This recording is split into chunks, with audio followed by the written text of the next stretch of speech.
komple navnetewi dixwaze bi rêzê calan di şexsê bi rêzê calan da Kurdê Bakur, Başûr, Rojava û Rojhilat bi tevahî tu nebikin.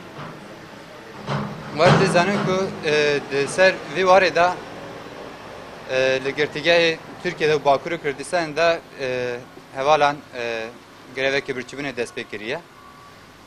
Ew greva birçîbûnê ji bo azadiya bi rêz û calanê, ji bo mafê mirovan e, ji bo azadiya rojhilata navîn gelê Kurd û gelê rojhilatê navîn hemû ya ne.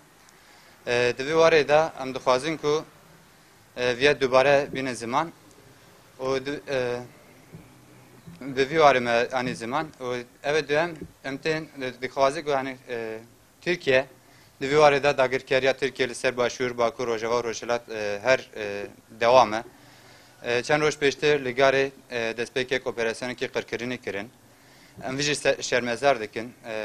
Dixwazin ji gelê cîhanê re viya dubare bibêjin. Em vî roja reş şermezar dikin